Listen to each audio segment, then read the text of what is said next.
قتل کب حلال ہے کب حرام ہے اس میں اسلام نے خود احکام دیے ہیں.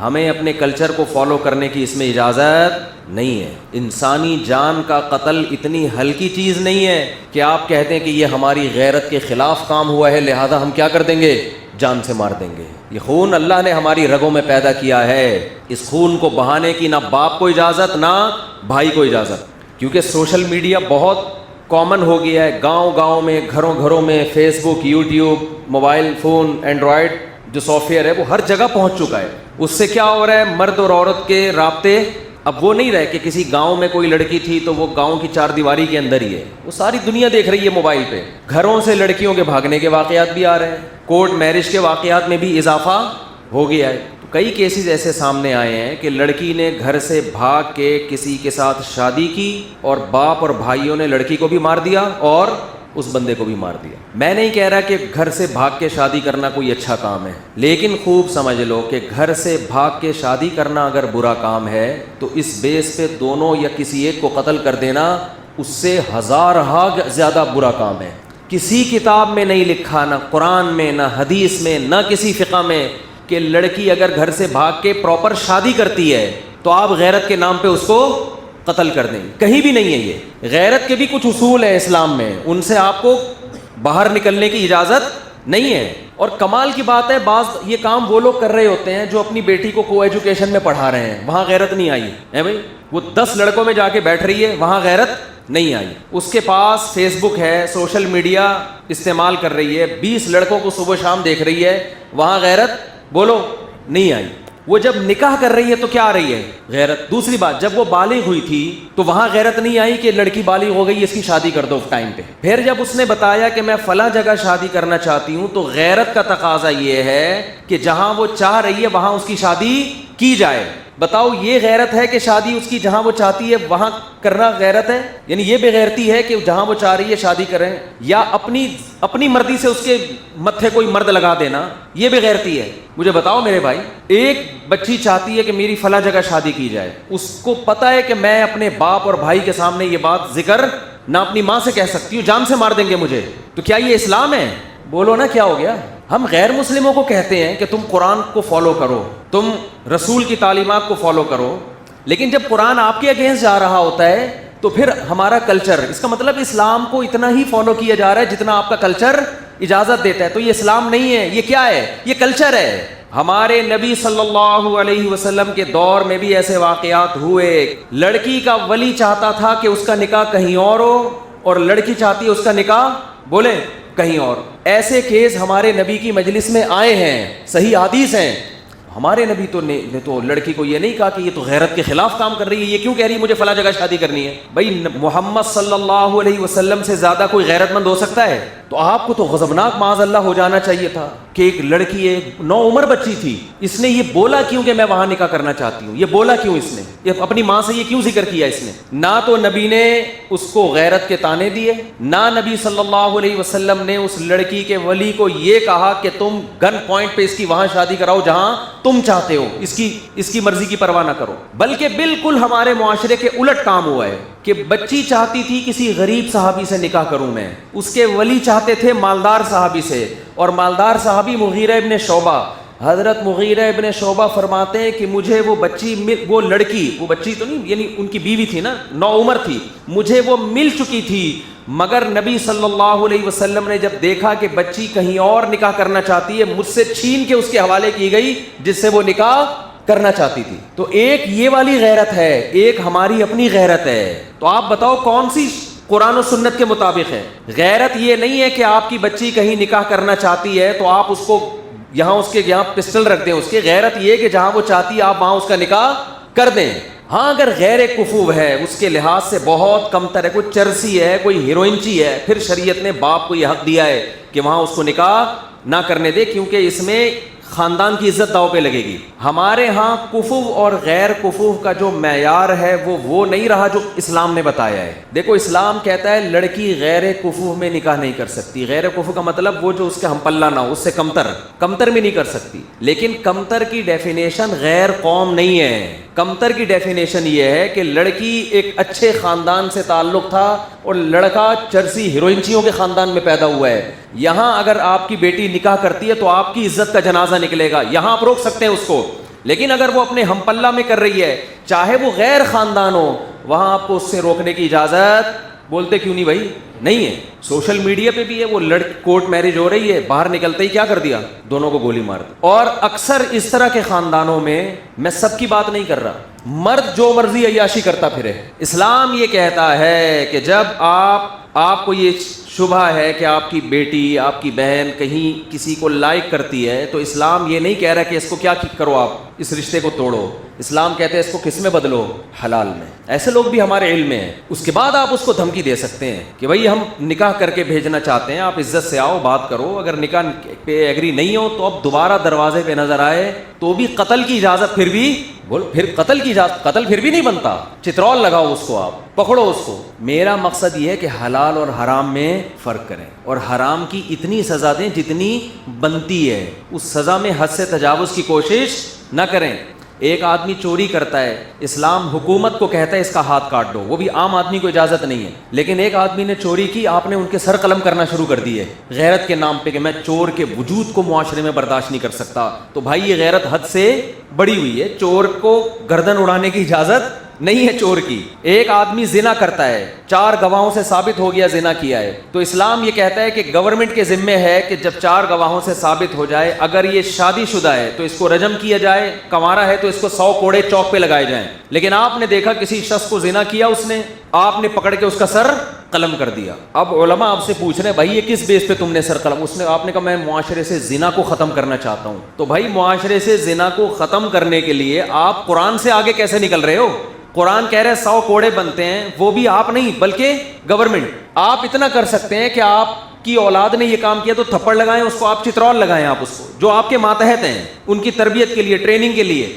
آپ نے کیا کر دیا, آپ نے اپنے بیٹے کو دیکھا کہیں کنوارے بیٹے کو, خدا نخواستہ کسی برائی میں, آپ نے پکڑ کے اس کی گردن اڑا دی یا اس کی گولی سے اس کی بھیجا باہر نکال دیا. اب لوگ آپ سے پوچھ رہے ہیں بھائی تو نے اپنے بیٹے کو کیوں قتل کیا؟ آپ نے کہا یہ زنا کر رہا تھا. تو علماء کہیں گے نا اس نے زنا کر کے جرم کیا, تم نے انسانی جان کو قتل کر کے اس سے بڑا جرم کیا, کیونکہ قتل تو زنا سے بھی بڑھ کر ہے. قتل کے بارے میں تو قرآن کہتا ہے وَمَن يَقْتُلْ مُؤْمِنًا مُتَعَمِّدًا فَجَزَاؤُهُ جَهَنَّمُ, جو کسی مسلمان کو جان کر قتل کرے گا اس کی سزا کیا ہے؟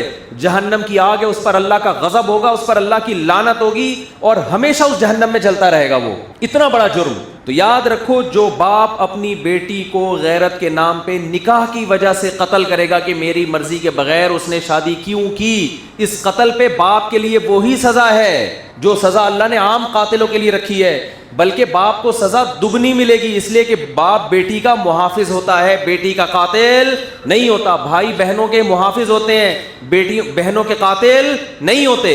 اللہ کہتا ہے جو مشرک ہے, جو اللہ کو نہیں مانتے یا اللہ کے ساتھ شرک کرتے ہیں, ان کی جتنی نیکیاں ہیں, ہر وقت لوگوں کو کھانا کھلاتے رہیں, لوگوں سے اچھے اخلاق سے بات کرتے رہیں. تو اللہ نے قرآن میں فرمایا کَرَمَادٍ اشْتَدَّتْ بِهِ الرِّيحُ فِي يَوْمٍ عَاصِفٍ, ایک راکھ کا پہاڑ ہوتا ہے نا, پہاڑ راکھ ہوتی ہے نا, جو جل کے راکھ حاصل ہوتی ہے, کتنی لائٹ کتنی ہلکی ہوتی ہے, وہ اس کا پہاڑ ہو تو دیکھنے میں تو لگے گا بڑا وزنی, لیکن آپ پھونک ماریں گے وہ پہاڑ اڑ جائے. تو اللہ نے کہا کہ تم چونکہ اپنے اینگل سے دیکھ رہے ہو چیزوں کو, اس لیے تمہیں جو مشرک اور کافر لوگ ہیں ان کے عمل دیکھنے میں بہت اچھے لگیں گے, انہوں نے اسپتال بنا دیے, انہوں نے انسانیت کی ایسی خدمت کی, لیکن وہ وزن میں میرے نزدیک بہت ہلکے ہیں. قیامت کے دن جب ان کو ترازو میں رکھا جائے گا, ان کا ایک پھونک ماریں گے اور وہ اڑ جائیں گے.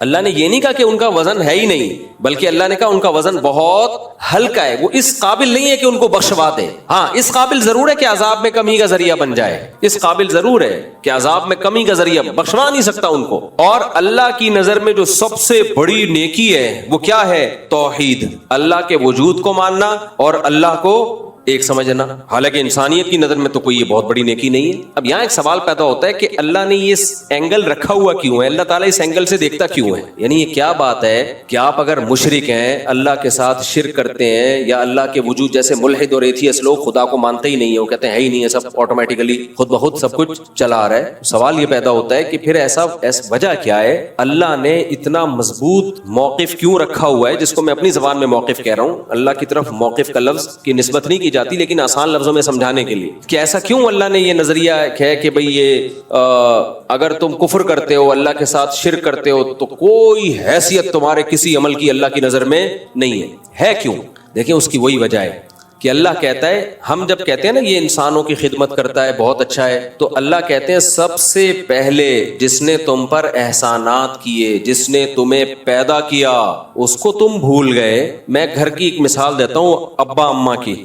آپ کی پیدائش کا سبب آپ کے والدین بنے، ماں نے آپ کو جنا، دودھ پلایا، پالا پوسا، آپ کے ابا نے آپ کی تعلیم پہ خرچ کیا، آپ کو گھر دیا، ایک طویل عرصے تک آپ ماں باپ کے احسان میں پلے رہے، پل پل پل آپ ماں باپ کے محتاج تھے۔ جب آپ اپنے پاؤں پہ کھڑے ہو گئے، اب آپ غریبوں کو کھانا کھلا رہے ہو، مسکینوں کو کھانا کھلا رہے ہو، لوگوں کے ساتھ تھینک یو ہنس کھیل کے بات کر رہے ہو، ابا کو لفٹ کرانے کے لیے تیار ہوئی۔ دنیا تو کہے گی آپ بہت اچھے ہو، لیکن کوئی عقل مند ہوگا نا جو صحیح اینگل سے دیکھتا ہوگا، وہ کہے گا اس کا کیا فائدہ، جو اپنے تھے ان کو آپ بھول گئے اور جو غیر تھے ان کو آپ نے اپنا بنا لیا، بلکہ اور تانے ملیں گے آپ کو۔ تو اللہ کہتا ہے نحن اقرب الیہ من حبل الورید هو اعلم بکم اذ انتم اجنۃ فی بطون امہاتکم، وہ تمہیں اس وقت سے جانتا ہے جب تم ماں کے پیٹ میں چھپے ہوئے تھے، اس وقت تمہاری ماں تمہیں نہیں جانتی تھی، اس وقت سے جانتا ہے۔ اسی نے پانی کے اندر ایسے سافٹ ویئر انسٹال کیے ہیں کہ ماں کے رحم میں جانے کے بعد اس میں آنکھ، ناک، کان، دل، دماغ، جگر بنتے ہیں، یہ ساری نعمتیں تمہیں اس نے دی ہیں۔ پھر جب تمہیں دنیا میں لایا، تمہاری ماں کی چھاتی میں اس نے دودھ کے چشمے جاری کر دیے، پھر ماں کو جو ممتا دی، بے پناہ محبت دی، یہ بھی آٹومیٹیکلی نہیں ہے۔ خدا کا انکار کرنے والے ہر چیز فطرت پہ ڈال دیتے ہیں کہ نیچر نے یہ سکھایا ہے۔ بھائی یہ نیچر تو اندھی بہری گونگی ہے، وہ کیا سکھائے گی کسی کو؟ اس کے ہاتھ ہیں، اس کے پاؤں ہیں، اس کی ٹانگیں ہیں، اس کے پاس اسپیکنگ پاور ہے جو وہ سمجھائے گی۔ اللہ نے دیکھو اپنے وجود کو ثابت کرنے کے لیے نا کیسی کیسی مثالیں دی ہیں۔ ہم یہ کہتے ہیں نا ماں کی محبت نیچرل ہے، تو سانپ میں کیوں نہیں ہے؟ سانپ کی مادہ انڈے جنتی ہے، انڈے دیتی ہے، اور جیسے ہی بچے نکلتے ہیں کھانا، بچے سب سے پہلے ماں سے دور بھاگتے ہیں سانپ کی مادہ کے۔ نہیں آئی میرا خیال ہے بات؟ اگر یہ نیچرل ہوتا تو سانپ کی جو بچے جب وہ جنتی ہے تو اس کی ممتا کہاں چلی جاتی ہے اس وقت؟ آپ کہہ سکتے ہو تو زہریلا جانور ہے سانپ، تو اس کی نیچر ہی یہی ہے کہ وہ محبت ہی نہ کرے کسی سے۔ مچھلیوں کو دیکھ لو آپ، میں نے تو ایکویریم میں مچھلیاں بہت پالی ہیں، مچھلیاں تو زہریلی نہیں ہوتی، کتنی پولائٹ سی مخلوق ہے مچھلی، فش آرام سے یوں یوں تیر رہی ہوگی۔ مچھلیاں جب انڈے دیتی ہیں پہلے تو انڈے کھا جاتی ہیں، وہ انڈے جو بچتے ہیں اس سے چھوٹی چھوٹی مچھلیاں نکلتی ہیں، پھر ان کو بھی کھاتی ہیں، وہ ماں خود اپنے بچوں کو کھاتی ہے۔ جو بچہ بچ نکلنے میں کامیاب وہ جی لیتا ہے، ورنہ اکثر بچے ماں بولو کھا جاتے۔ اور بھی مخلوق ہے ایسی، کچھ جانور ایسے ہیں جن میں ماں بچہ جن کے کھا جاتی ہے، اور کچھ جانور ایسے ہیں جن میں ماں کی بچے سے محبت ہوتی ہے، اور کچھ ایسے بہت زیادہ ہوتی ہے، اور کچھ ایسے اتنی زیادہ ماں بچے سے محبت کرتی ہے کہ اپنی جان دے دیتی ہے، بچے کو بچا لیتی ہے۔ تو اس سے پتہ چلتا ہے بھائی یہ خود بخود نہیں ہے، یہ ایک مینجمنٹ ہے۔ فطرت نے ہر ماں میں اس کی جو ہے نا ایک خاص طریقے سے محبت کے سافٹ ویئر انسٹال کیے ہوئے ہیں، کسی میں محبت زیادہ ڈال دی ہے، کسی میں کم ڈال دی ہے، کسی میں بالکل بھی نہیں ڈالی، اور کسی میں نفرت ڈال دی ہے، اور کسی میں بہت زیادہ نفرت ڈال دی ہے۔ تو یہ ماں کی محبت کو ہم نیچرل کہتے ہیں، یہ اپنی زبان میں کہتے ہیں، ورنہ نیچرل اصل میں اس دنیا میں کچھ بھی نہیں ہے، سب خدا کا پیدا کرتا ہے۔ اب جب آپ دیکھتے ہو نا کہ کون سے جانور ہیں جن کے ماں کے دل میں، اچھا کچھ جانور ایسے ہیں کہ ماں تو محبت کرتی ہے، باپ نہیں محبت کرتا بچوں سے، جیسے اکثر جانوروں میں باپ کے دل میں کوئی محبت ہوتی ہے بچوں سے۔ بھائی بکری اپنے بچے کو پالتی ہے، بکرا پالتا ہے جس کے بچے ہیں، مجھے لگ رہا ہے آپ لوگ کیا پالتا ہے، مجھے چپ بیٹھے ہیں۔ بکری بچے کو پالتی ہے، بکرا نہیں پالتا۔ گدھی گدھے کو پالتی ہے، گدھا نہیں پالتا۔ اس کو کوئی ہوش ہی نہیں ہے کہ میرا بچہ ہے یا پڑوسیوں کا بچہ ہے، اس سے کوئی فرق نہیں۔ مچھلیوں میں کیا ہوتا ہے، بچے پیدا ہوئے مچھلیاں کھانا شروع کر دیتی ہیں، لیکن بعض مچھلیاں ایسی ہیں اتنی محبت کے جو پیر ہے نا ماں بھی پالتی ہے اور اس مچھلی کا باپ بھی پالتا ہے۔ تو اگر یہ خود بخود ہو رہا ہوتا نا تو اس میں اتنی خوبصورت مینجمنٹ نہ ہوتی۔ اب سائنسدانوں نے جب غور کیا نا کہ کون سی جانور ایسا ہے جس کی ماں میں محبت بہت زیادہ ہے، کسی میں کم ہے، کسی میں ماں اور باپ دونوں میں ہے، اور کسی میں بالکل بھی نہیں ہے، تو دیکھا کہ جن جانوروں کا گروتھ ریشو بہت کم ہے اور وہ بہت کم ہے ان میں ماں کی ممتا بہت زیادہ, اور کچھ جانور ایسے ہیں جن کا گروتھ ریشو بھی کم ہے اور ان میں بچوں کے مرنے کے چانسز انوائرمنٹ اور ماحول کی وجہ سے بہت زیادہ ہیں, تو ان میں ماں کی اور باپ کی ممتا زیادہ نہیں بلکہ بہت سے بھی زیادہ ہے. اور کچھ جانور ایسے ہیں جن کی گروتھ ریشو بھی کم اور وہ طوفانی ہواؤں میں پیدا ہوتے ہیں اور بے تحاشا ان کو طوفان جھیلنے پڑتے ہیں, تو ان میں صرف ماں اور باپ کی محبت نہیں پورے خاندان کی محبت ڈالی ہوئی ہے, سارا خاندان مل کے بچے کو پالتا ہے. یہ جو پینگوئن ہے آپ اس کی ویڈیو سے آ کے دیکھو, ابے وہ پینگوئن نہیں جو 3 پیس سوٹ اور ٹائی پہن کے وہ سمندر کے گرد گھوم رہے ہوتے ہیں, 3 پیس سوٹ اور ٹائی میں نہیں, وہ جس کو پانی کی بلی کہتے ہیں میرے خیال ہے اردو میں, وہ 3 پیس, مجھے تو ایسا لگتا ہے میں نے دیکھا ہے وہاں ناروے وغیرہ میں نا, تو وہ 3 جاپان میں بھی برف میں ہوتے ہیں نا وہ, تو وہ انہوں نے ان کا ماحول بنایا ہوا سخت شدید سردی میں رہتے ہیں. تو یہ انٹارکٹیکا وغیرہ میں جہاں پر بہت برفانی ہوائیں طوفان, تو بچہ ان طوفانوں کو نہیں جھیل سکتا, تو اس کے لیے اللہ نے میں نے کتاب پڑھی ہے اس پہ, ڈاکومنٹری نہیں دیکھی, ایک سائنٹسٹ کی میں نے کتاب پڑھی ہے, کئی سال ہو گئے پوری مجھے یاد نہیں ہے وہ, کہ کیسے اس کی ماں اور باپ دونوں مل کے ایک بچے کو پالتے ہیں. ہم ایسے 19 کو نہیں پال سکتے جیسے وہ, چڑھاتا رہوں گا میں چڑھاتا رہوں گا, جیسے وہ اللہ نظر سے بچائے. تو جیسے وہ ارشاد بٹی نے مجھ سے پوچھا تھا نا کہ آپ یہ قوم کی خدمت کر رہے ہیں, وہ بھی بیچارہ فیملی پلاننگ والوں سے متاثر ہے نا, کہہ رہے بہت اچھی خدمت ہو رہی, بہت اسٹائل سے وہ طنز مارے تھے اس میں. تو لوگ سمجھتے ہیں میں شرمندہ ہو جاؤں گا, میں شرمندہ ہوں, لیکن اس پہ شرمندہ ہوں کہ پروگریس جتنی ہونی چاہیے اتنی ہے نہیں, پھر میں شرمندہ ہوں. جو رزلٹ ہونا چاہیے وہ ہے نہیں. 19-20 تو آپ آج کل آپ کے پی کے میں جاؤ آرام سے 19-20 کوئی مسئلہ ہی نہیں. تو خیر تم کتنے ہو؟ 6 بہن, تو تم 19 کہہ رہے ہو ان کو یار. خیر وہ ایک آدمی سے کسی نے پوچھا آپ کے کتنے بچے, آپ کے ابا کیا کرتے ہیں؟ انہوں نے کہا ہم لوگ 28 بہن بھائی ہیں. تو اس نے کہا میں پوچھ رہا ہوں آپ کے ابا کرتے کیا ہیں؟ کہہ رہے میں نے بتایا نا ہم لوگ 28 بہن بھائی ہیں. کہہ رہا میں پوچھ رہا ہوں کرتے کیا ہیں؟ تو کہہ رہے یہ کام نہیں ہے کیا؟ یہ کام, خیر وہ ایک مزاح تھا.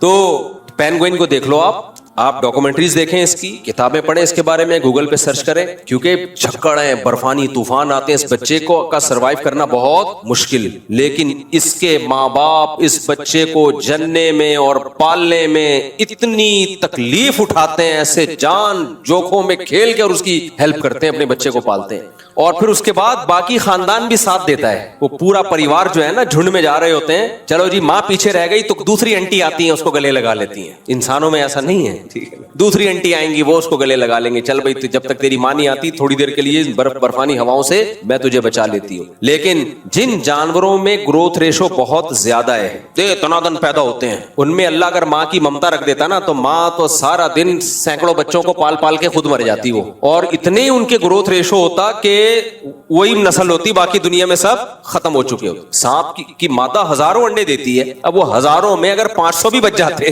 تو سانپ ہی سانپ ہوتے دنیا میں. اسی طرح مچھلیاں, میں نے ایک فش پالی ہے, وہ ہے کون سی فش ہے, گولڈن فش, موٹی سی, 10,000 انڈے کہتے ہیں ایک وقت میں دیتی ہے وہ.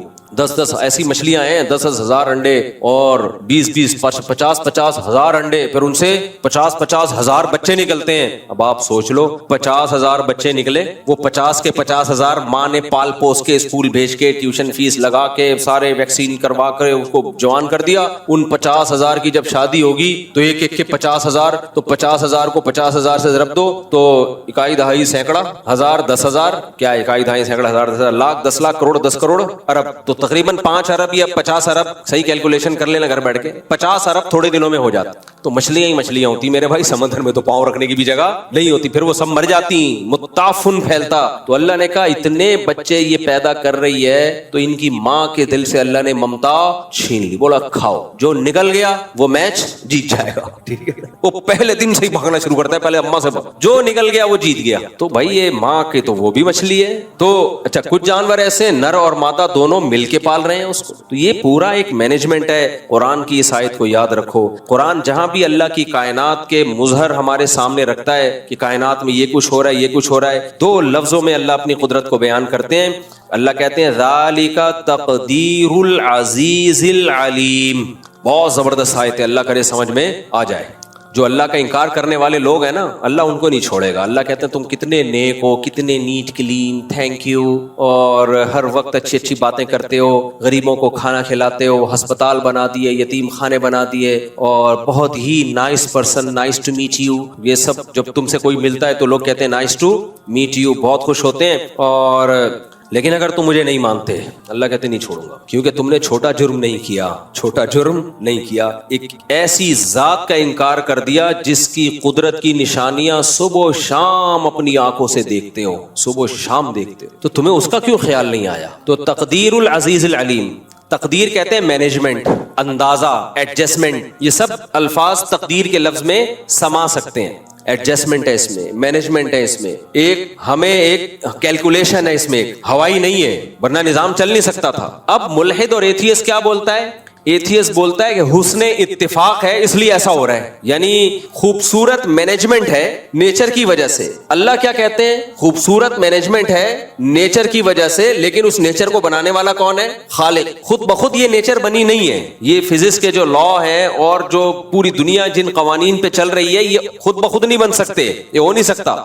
تو اس لیے اللہ کی نظر میں سب سے بڑا مجرم وہ ہے جو خدا کا انکار کرے، ہلکا جرم نہیں ہے۔ تبھی تو ہمارے اسلاف بزرگان دین اس کی ساری زندگی کوشش کرتے رہے کہ ہماری ایمان پر موت واقع ہو، ایسا نہ ہو ہم سے آخری وقت میں ایمان سلب ہو جائے۔ اب آپ دیکھو اتنے لوگ ایمان کفر پہ موت واقع ہو رہی ہے، ان کو تو اس کو کوئی پرواہ نہیں ہوتی۔ کتنے کافر ہیں ان کو کہا جائے موت کے وقت اب تو تم کلمہ پڑھ لو بھائی، کہتے نہیں ابھی بھی نہیں پڑھ رہے ہوتے، وہ ان کی نظر میں کلمے کی ویلیو نہیں ہے۔ اور ہمارے یہاں بزرگان دین اور اسلاف جن کی زندگی گناہوں سے پاک تھی، ساری زندگی اسی خوف میں گزر گئی کہ اللہ ہم سے ایمان نہ چھین لے، کیونکہ ان کو ایمان کی ویلیو کو پتہ ہے بھائی قیامت کے دن اعمال کے ترازو میں جو چیز سب سے وزنی ہوگی وہ کیا چیز ہوگی؟ ایمان، توحید، عقیدہ توحید، اللہ کی کتابوں پر، اللہ کے پیغمبروں پر ایمان۔ تو یہ ہلکی چیز نہیں ہے، اس کو ہلکا نہ لیا کرو، کیونکہ آج کل مسلمانوں نے اس کو ہلکا لینا شروع کر دیا ہے، اور جب آپ اس نیکی کو ہلکا لوگے تو پھر اللہ کی نظر میں بھی آپ کی نیکی ہلکی ہو جائے گی۔ اللہ کہیں گے اس کو خود اپنی ویلیو، اپنی نیکی کی ویلیو نہیں ہے اس کے دل میں۔ تو کیسے لوگ ہلکا سمجھتے ہیں؟ لوگ غیر مسلموں کی تعریفیں کر رہے ہوتے ہیں، ابے یار کیا ہوا ہے، کلمہ نہیں ہے، ہیں تو ہم سے اچھے نا۔ بھائی کلمہ نہیں ہے، ہلکی بات ہے یہ، کلمہ نہیں ہے۔ لوگ کہتے ہیں کیا ہو گیا، نماز نہیں پڑھتے، لیکن ہیں تو ہم سے اچھے۔ نا نا نا نا، اللہ کہتے ہیں نماز پڑھے بغیر وہ تم سے اچھے نہیں ہو سکتے، کلمے کے بغیر وہ تم سے اچھے نہیں ہو سکتے۔ تو اللہ کہیں گے ٹھیک ہے پھر تو بھی اللہ ہو سکتا ہے آپ سے ایمان سلب کر لیں، جس کو خود ایمان کی پرواہ نہیں ہے۔ اس لیے میں جو لوگ یورپ امریکہ میں جاتے ہیں ان سے بولتا ہوں بھائی اپنے ایمان کو بچانا، ایمان کو، اس پہ سودے بازی مت کرنا، اس پہ سمجھوتا مت کرنا۔ ہم مسلمان ہیں، یہ بہت بڑی نعمت ہے، مر جاؤ کٹ جاؤ نہیں بھائی، ایمان نہیں چھوڑنے کا۔ اعمال اس کے بعد آتے ہیں، اعمال کو بھی فوکس کرنا ہے، لیکن اللہ کی نظر میں وزنی چیز ادھر میں بیٹھا ہوں، وہ بعد میں آپ کو میں تصویر دکھا دوں گا۔ اللہ کی نظر میں سب سے زیادہ ویلیو کس کی ہے؟ بولو، ایمان کی ویلیو ہے سب سے زیادہ۔ تو قرآن میں جو آیت ہے ذالک تقدیر العزیز العلیم، اللہ کہتے ہیں کہ یہ جو کائنات میں تمہیں مینجمنٹ نظر آئے گی نا، جیسے میں نے بتایا کہ اس طرح سے، اچھا کوئی ایک مخلوق بھی آپ پال لو نا جانوروں کی، اسی میں اللہ کی قدرت کے بے شمار نمونے نظر آ جاتے ہیں۔ آپ میں نے 50 مرغیاں ہیں نا، 4 مرغیاں تھیں تو ہوتے ہوتے اب ایک سال میں 50-60 ہو گئی۔ اب آپ دیکھو اللہ کی نظام دیکھو، مرغی کھانے کے لیے ہے نا، انڈے دینے کے لیے، اب وہ مرغے اتنے ہو گئے ہیں، مرغیاں برابر ہیں، مرغوں نے ایک دوسرے کو مار مار کے بیڑا غرق کیا ہوا ہے۔ کل ایک جنازہ مرغے کا نا، ہمارے مالی نے تصویر بھیجی، ایک جنازہ دیکھ رہے ہو آپ، اس کی آخری سانسیں چل رہی ہیں، وہ مجھے بار بار کہہ رہے ہیں مفتی صاحب کچھ مرغے ذبح کر کے کھا جاؤ۔ میں نے کہا دیکھو اللہ نے یہ مرغے کھانے کے لیے پیدا کیے ہیں، کس کے لیے پیدا کیے؟ نہیں کھاؤ گے نا یہ آپس میں لڑیں گے، نسل کے لیے چند مرغے ہی ہوں گے، مرغیاں زیادہ رکھو مرغے کم رکھو، یہ اللہ نے بتا دیا ہمیں کہ نسل کے لیے چند مرغے ہوں گے، باقی کس کے لیے؟ کھانے کے لیے۔ نہیں کھاؤ گے تو یہ آپس میں لڑ کے ایک دوسرے کو مار دیں گے۔ تو کل سے پھر میں نے کاٹنا شروع کیا ہے، آج اگر بٹیر کی دعوت نہ ہوتی تو آج میں نے دیسی مرغا کھانا تھا۔ تو حقیقت یہ آپ کی بصیرت کی آنکھیں کھلی ہو نا تو ایک ایک چیز میں آپ کو اللہ کی قدرت نظر آئے گی۔ کوئی کام نر پیدا ہوتے ہیں کٹنے کے لیے پیدا ہوتے ہیں، اللہ کہتے ہیں کھانے کی مخلوق ہے، تم کھا نہیں رہے تو یہ آپس میں ماریں گے ایک دوسرے کو۔ نسل بڑھانے کے لیے تو 8-10 مرغیوں پہ ایک مرغا کافی ہے، باقی تو کھانے کے لیے ہے۔ کیوں نہیں کھا رہے؟ کنجوسی کر رہے ہو، مار دوں گا۔ جنازے اٹھیں گے، کل ایک جنازہ تھا بس وہ پہلے ہی سبق 3-4 جنازے تو اٹھ چکے ہیں، خود ہی مار رہے ہیں۔ مرغے اتنے ایگریسو ہوتے ہیں نا، وہ ایک دوسرے کو برداشت نہیں کرتے، اور مارتے بھی مرغیوں کی محبت میں ہے۔ وہ تو عشق میں مرتا ہے ایک مرغا، وہ کہتا ہے یہ مرغی میری ہے، وہ کہتا ہے تیری میری ہے، وہ پھر لڑتے ہیں، مار دیتے ہیں ایک دوسرے کو۔ ایک جو جیت گیا اس کو مرغی مل گئی، وہ ہے نا وہ ایک مرغا مرغی کے پیچھے بھاگ رہا تھا، مرغی گاڑی کے نیچے آ گئی۔ مرغا کہتا ہے جان دے دی عزت پہ آنچ نہیں آنے دی، جان دے دی عزت پہ آنچ نہیں آنے۔ یہ ایک الگ اینگل سے سوچ رہا تھا مرغا۔ خیر، تو یہ بھی ایک آپ کو میں بات بتاؤں جنرل نالج کی۔ آج کل نا مچھلیوں کی فارمنگ شروع ہو گئی ہے. ڈاکٹر لوگ یہ کہتے ہیں اگر یہ فارمی مرغی نہ ہوتی تو آج دیسی مرغیاں اتنی نہیں تھی کہ لوگوں کی گوشت کی ضرورت پوری کر لیتی. یہ بالکل غلط ہے, یہ بالکل غلط. ضرورت ایجاد کی ماں ہے. اگر یہ ہم فارمی مرغی نہ ہوتی نا جو کراس بریڈنگ کر کر کے ایک نسل نکال لی ہے, تو دیسی مرغیاں لوگ پال رہے ہوتے گاؤں دیہاتوں میں, پھر بھی ہماری ضرورت پوری ہو رہی ہوتی. اصل میں ہوتا یہ ہے کہ یہ جو کاروباری لوگ ہیں نا, جو سرمایہ دار لوگ ہیں, ان کی ہوس کو پورا کرنے کے لیے یہ سارے چوچلے ہوتے ہیں. ان کی ہوس کو پورا کرنے کے لیے ان کو چاہیے کہ ہماری انویسٹمنٹ کم ہو اور آؤٹ پٹ اس کا بہت زیادہ ہو. پھر وہ جب ایک چیز سوسائٹی میں پھیل جاتی ہے تو ظاہر ہے دیسی مرغیوں کی جو پروڈکشن ہے وہ خود بخود کم ہو جائے گی. اب ہم یہ کہہ سکتے ہیں کہ بھائی دیسی مرغیاں ہماری گوشت کی ضرورت پوری نہیں کر سکتی, لیکن اگر فارمنگ کو ختم کر دیا جائے تو یہ دیسی پوری کریں گی. کیونکہ میں نے تو مرغیاں پال کے دیکھا ہے, ایسے ان کی گروتھ ہوتی ہے نا, 1 سے 2, 2 سے 4, 4 سے 8, 8 سے 16, 16 سے 32 ملٹی پلائی ہوتی چلی جاتی ہے. ان کی نسل کو روکنا ممکن نہیں ہوتا. اگر آپ کے پاس تھوڑی سی بڑی جگہ ہے آپ بیزار آ جاؤ گے مرغیوں سے, اتنی اسپیڈ سے پھیلتی ہیں یہ. تو یہی حشر ہم نے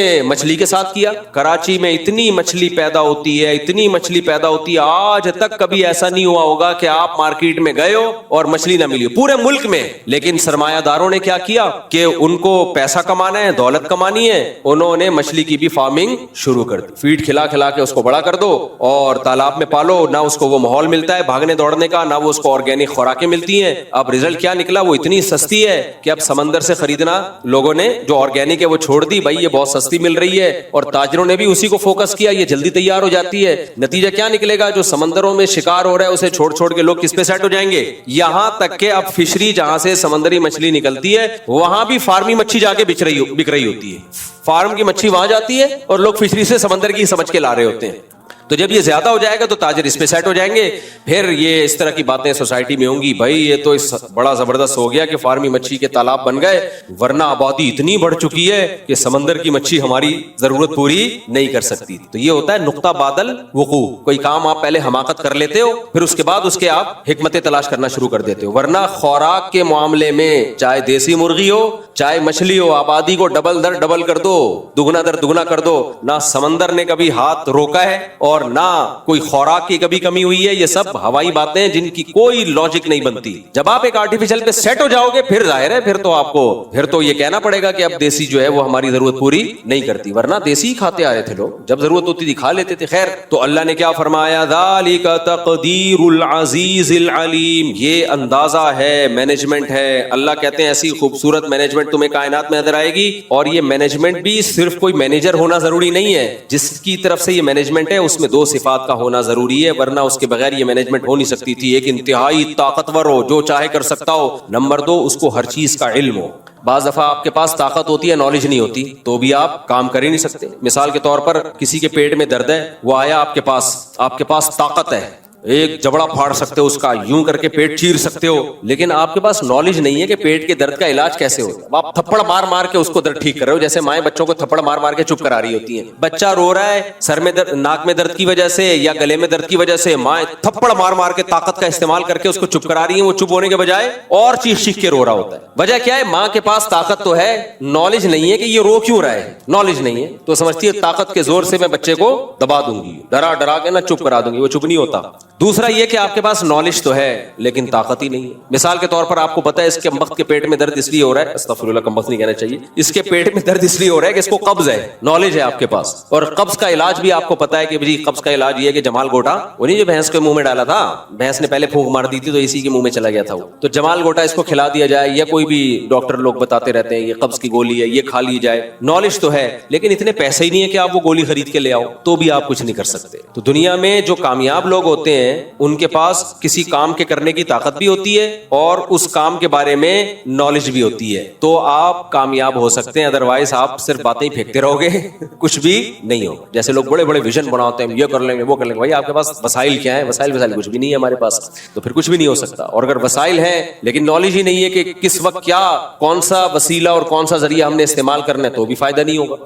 تو اب کیا مسئلہ ہے؟ اللہ کہتے ہیں اس پوری کائنات میں تم غور کرو گے تو 2 نتیجوں تک پہنچو گے, ایک بلکہ 3 نتیجوں تک پہنچو گے. نمبر 1, اس کا بنانے والا کوئی ہے. یہ خود بخود نہیں ہے. نمبر 2 بنانے والا بہت طاقتور ہے, جو چاہے کر سکتا ہے. نمبر 3 صرف طاقتور نہیں ہے, اس کے پاس نالج ہے, علم بہت زیادہ ہے. اس کو پتا ہے کس کی نسل بڑھانی ہے, کس کی نسل گھٹانی ہے. اس کو پتا ہے مفتی طارق مسعود کے بچے زیادہ ہونے چاہیے. خیر یہ تو ایک بیچ میں ایسی مثال آ گئی. اس کو پتا ہے کہ کون سی مخلوق کی نسل بڑھنی چاہیے, کون سی مخلوق کی نسل گھٹنی چاہیے.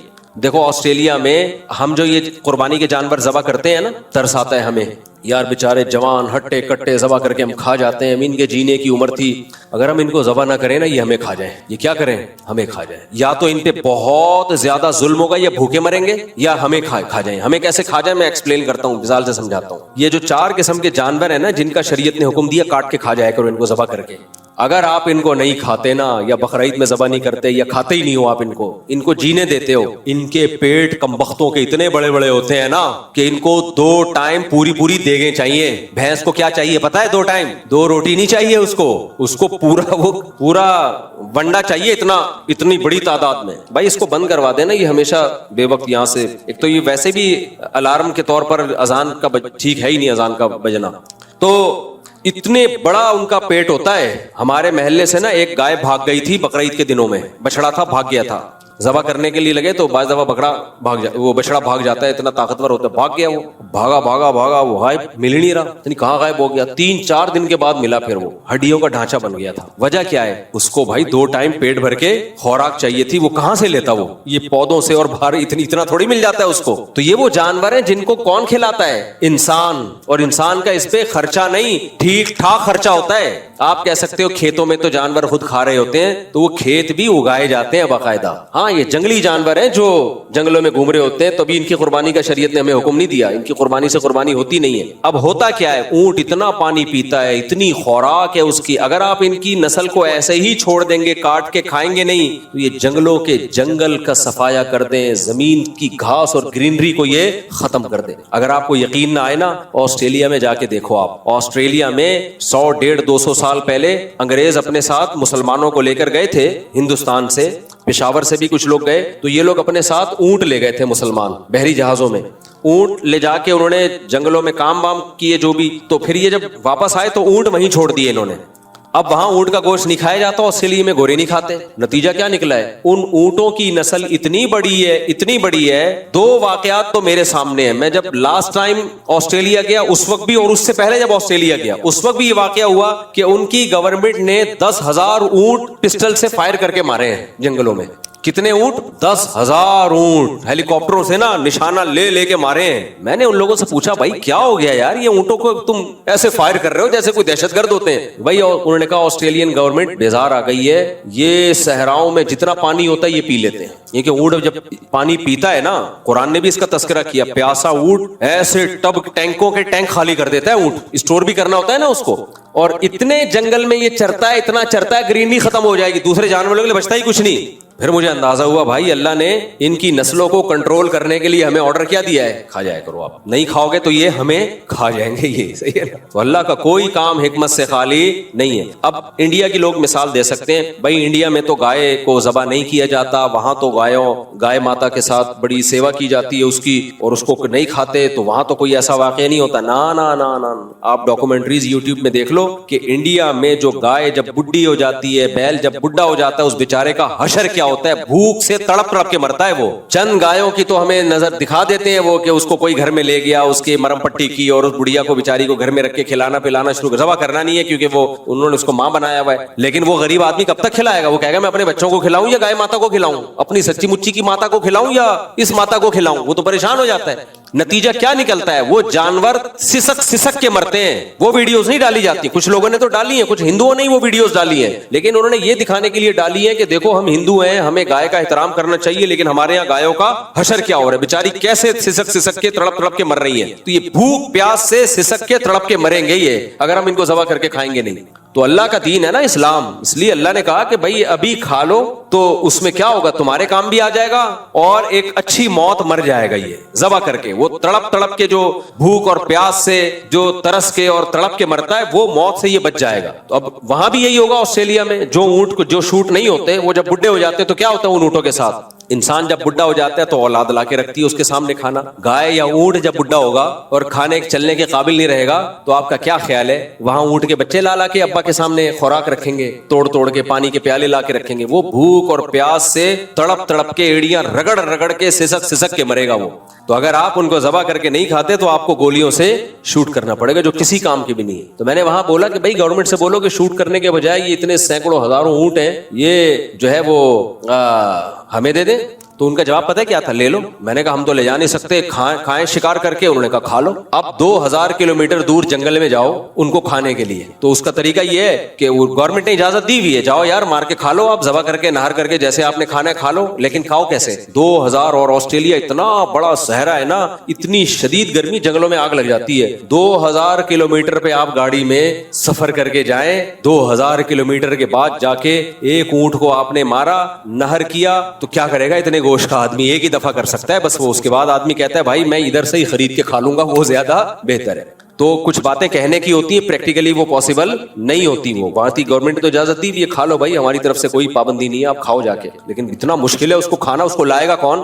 اور پھر وہ اونٹ بھی اتنے وحشی ہو چکے ہیں, اس کا بھی خطرہ ہے کہ اونٹ کے آپ نے اونٹ کو کھانے سے پہلے اونٹ آپ کو نہ کھا جائے کہیں. اتنے وحشی اونٹ تو ایسے ٹانگتا ہے انسان کو, آپ نے بقرعید میں ویڈیو دیکھی ہوں گی نا, یوں پکڑتا ہے ادھر سے اور اٹھا کے چھت پہ رکھ دیتا ہے بندے کو, اتنا بڑا تو اس کا منہ ہے. خیر, تو اللہ نے کیا فرمایا؟ ذالک تقدیر, یہ مینجمنٹ ہے. ایک اور جگہ قرآن میں اللہ نے فرمایا اللہ الذی خلق 7 سماوات ومن الارض مثلہن, اللہ نے 7 آسمان اور زمینیں پیدا کی. لتعلموا ان اللہ علی کل شیء قدیر, تاکہ اس کائنات کے بننے کے عمل کو اور اس میں جو مینجمنٹ ہے اس کو دیکھ کے تمہیں پتہ چل جائے اللہ ہر چیز پر قدرت رکھتا ہے. وان اللہ قد احاط بكل شیء علما, اور اللہ کا علم بھی کامل ہے, کیونکہ قدرت اور علم دونوں چیزیں مل کے انسان کو کچھ کرنے کے قابل بناتی ہیں. دونوں میں سے ایک صفت بھی نہیں ہو تو آپ کچھ کرنے کے قابل نہیں رہتے.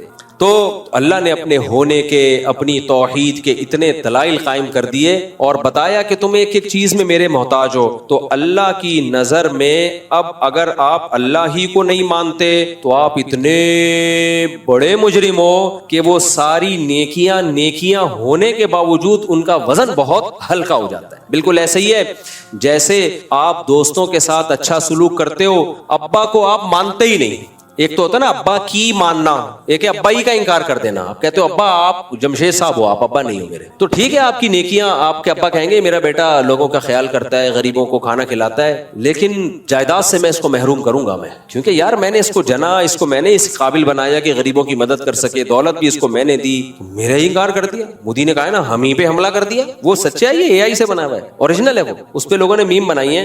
مودی نے کہا نا کہ ہم ہی پہ حملہ کر دیا, اس پہ زبردست میم بنی ہے. ایک نے کہا میں دکان میں دوا خریدنے کے لیے گیا, میں نے جب دوا خریدی مجھی سے پیسے مانگ لیے اس نے. ابے تو تم ہی سے ہی مانگیں گے پیسے, خریدی بھی تو تم نے. میں اس گھر میں جو ہے وہ ایسے بہت ساری چیزیں چپکا دی اس کے ساتھ. میں اس گھر میں جھاڑو لے کے گیا, مجھی کو صفائی کرنے کا کہہ دیا اس نے اتنی. تو مودی صاحب آپ نے بھی تو حملہ کیا تھا, تو اب آپ ہی پہ حملہ, تو کسی اور جاپان پہ حملہ کریں گے ہم؟ حملہ آپ کر رہے ہو تو جواب میں آپ ہی پہ حملہ کریں گے ہم. یہ تھوڑی کہ حملہ آپ نے کیا ہم چائنا پہ حملہ کر دیں. تو مزہ آیا یار, بہرحال مزہ بہت آیا, خاندانی کام ہو گیا. خیر, پاکستانیوں نے بھی تو بہت دنوں بعد کوئی خوشی دیکھی ہے نا.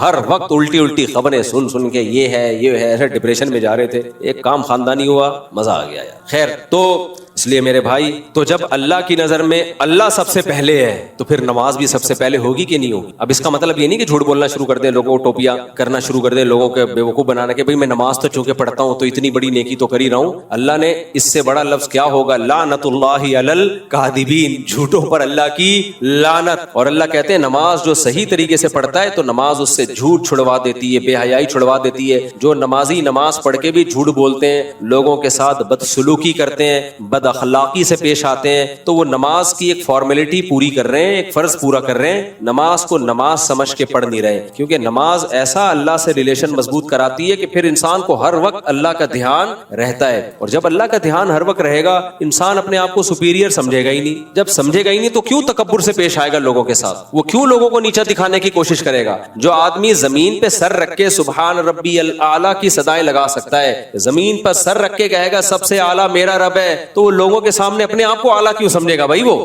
اس لیے ہم نے علماء سے ایک بات سنی ہے کہ تکبر ہمیشہ احمق اور بے وقوف لوگوں میں ہوتا ہے. پہلے مجھے یہ بات سمجھ میں نہیں آتی تھی, اب سمجھ میں آتی ہے کہ تکبر کس میں ہوتا ہے؟ انتہائی درجے کے بے وقوف اور انتہائی درجے کے احمق.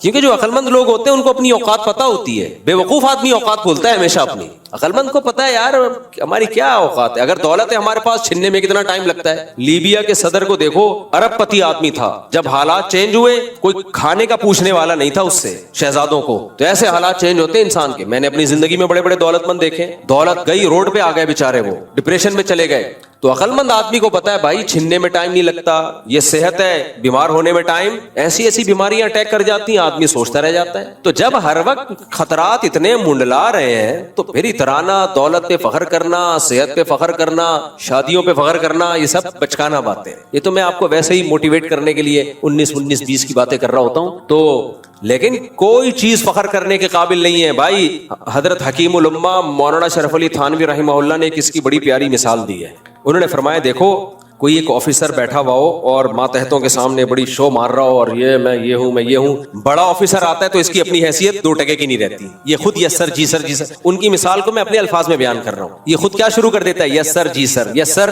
جی سر. اب بڑے آفیسر کے سامنے یہ پھوپھا نہیں ظاہر کرتا ہے, یہ تمہاری ایسی کی تیسی, وہ بھائی وہ بڑے آ گئے, وہ اب ہمارے باپ ہیں. وہ کون ہے, اب ان کی طرف توجہ کرو. تو فرمایا کہ ایمان والے کو ہر وقت احساس رہتا ہے کہ بھائی سپیریئر کون ہے, اللہ. تو کسی کے سامنے دھونس جمانے سے پہلے, تکبر کرنے سے پہلے دیکھتا ہے بھائی میں جو کچھ ہوں کس کی وجہ سے ہوں, اللہ. تو اللہ نے مجھے یہ سب کچھ بھیک میں دیا ہوا ہے, میں اتراؤں گا, تکبر کروں گا, دوسرے کو نیچا دکھاؤں گا, تو اللہ دیکھ رہا ہے بھائی وہ مجھ سے یہ نعمت چھین سکتا ہے, وہ یہ نعمت چھین سکتا ہے مجھ سے.